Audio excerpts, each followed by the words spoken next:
We've certainly seen Disney pull out all the stops over the past few days to desperately try to course correct when it comes to Rachel Zegler's Snow White, a movie that's been fraught with controversy for 2 years, whether it's based off leaked set images, whether it's Rachel Zegler herself and her comments about the original, or just her other comments on social media, her political comments, her bashing of fans, and even going so far as to say if you voted for Donald Trump, I don't want you showing up to the movie theater. But of course, at the toned down red carpet event in Hollywood last weekend, where they did the premiere, but didn't allow anyone to actually talk to Rachel Zegler and ask her any questions because they were so frightened of her putting her foot in her mouth once again, you had to wonder, is this going to improve the measly box office projections that this movie currently sits at? And right now, quite frankly, it doesn't look like it's done anything to help out. You have all the people with the access going out there and talking about how amazing the movie is, how amazing she was.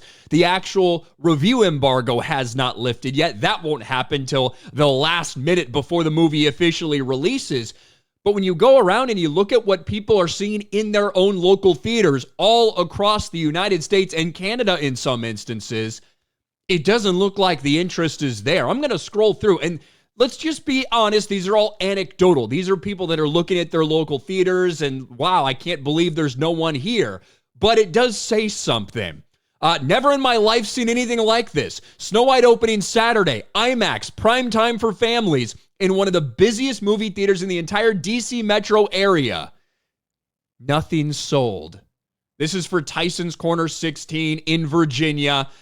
Nothing sold. Saturday at 5:30 in the afternoon. Perfect time for families to go see this movie. Nothing there. This is currently opening night for Snow White this Thursday in one of Utah's largest theaters. Seems like it's on track to be one of the worst movie bombs in history. And as you can see, the blue seats are still open, right? The only ones that are taken are right here. I mean, just look at this. Empty theaters everywhere for the Thursday opening night showings. This is downtown Salt Lake City. Nothing. Again, more things from Utah. Nobody is there. What about this? Snow White tickets are up from Huff for Congress. Thursday's opening night and it's spring break. Let's see how ticket pre-sales are. Hey, look, these have a little more. I don't know exactly where this is. But look, at least there's a handful of tickets sold for some of these things. Not many, though. This is on Friday. Friday has a handful more people. That's better. That's better than a lot of the others that I've seen out there, to be really honest. I saw Lorena Creole, basically nobody here. I guess me and 3 other people on Thursday. That is a basically empty fucking theater. This is from the busiest movie theater in Montreal in Canada. I mean, these are empty. These are empty. What about this? No hate on Snow White, but do they really need 14 theaters? They're mostly empty at the moment for this weekend. Again, this is another Tyson's Corner. I mean, these are all virtually empty with a ton of showings. Mexican Iron Man, theater near me, Northridge Cinema, completely wide open. Now, again, maybe for that 2 p.m., not a lot of families, maybe if you're not on spring break, okay, I can understand that, but look at these. I mean, this is wild. Opening Saturday at 3:30, perfect time for a family and small children to watch a movie. Look at this. This is AMC Sunset Place. You've got 7 tickets sold in a over 100-seat theater.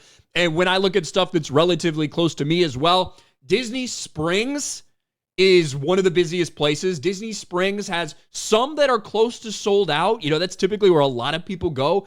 But everywhere outside of that, I mean, let's look here. I'm looking on a Friday night, okay? 1, 2, 3, 4, 5, 6. Okay, that doesn't look great. I mean, we can go to Disney Springs. Let's check out Disney Springs. And you know what? Let's do opening night. Let's do Thursday night and see how we're looking. Disney Springs, which is where they do all of these big things. Now, you have a handful that are almost full here, but let's take a look at some of the laser AMCs, the biggest theaters they have. 2 tickets sold. What about 8:30 or 7 o'clock? What about 8 p.m., Laser AMC? I mean, that's a theater that's not even a quarter full. I mean, everywhere you look right now, despite all the efforts they're putting into it, it doesn't look great. Now, I will say this. I think there's going to be far more kind of walk-up ticket sales for a movie like this, a family movie where people that probably haven't been paying a lot of attention to this stuff. I think you'll have far more of those generic walk-up ticket sales. And despite the projections still sitting at around $55 million opening weekend, I tend to think it'll be a little bit higher than some of those projections, maybe in between the 60, 70 million range. But we're still talking about something, even if it ends up there, over those projections. We're talking about something that's opening to about 2/3 of what Little Mermaid opened to 2 years ago. And if you remember, that was a financial disaster for Disney and a movie that was probably cheaper for them to make. So Disney's doing everything they can to combat the negative perception of Rachel Zegler. But as of right now, with all these empty movie theaters all across the country, it is not looking good for Disney's bastardized Snow White remake. What do you guys think about this? Let me know in the comments section below. Smash a like button, subscribe to the channel, ring the bell for notifications, share this video out there, and I'll talk to you later.